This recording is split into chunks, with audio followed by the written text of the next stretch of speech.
Վանակատու։ Կատվի անունը մեզ արդեն հուշում է, որ նրանք ծագել են Վանում,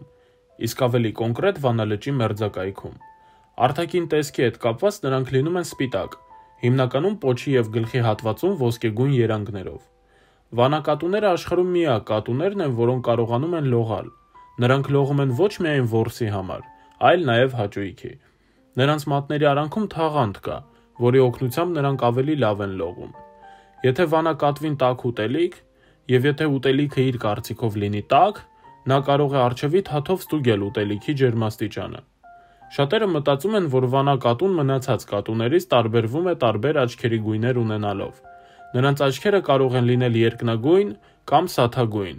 կամ մի աչքը երկնագույն, մյուսը սաթագույն։ Կանաչ աչքերով վանակատուներ չեն լինում։ Վանակատուները հաճույքով խաղում են մարդկանց հետ ու կարող են զգալ, թե որն է մարդու ցավոտ տեղը։ Նրանք հպվում են այդ ցավոտ տեղին, սկսում տաքացնել ու լիզել, մինչև ցավը մեղմանա։ Ցեղասպանության ժամանակ վանակատուները որպես հայկականության խորհրդանիշ ոչնչացրել են։ Թուրքերը դաժանորեն բնաջնջում էին վանակատուներին, ինչը սակայն չխանգարեց նրանց տասնամյակներ անց վանակատվին հռչակելու որպես իրենց ազգային արժեք և իրենց նախնիների ժառանգություն։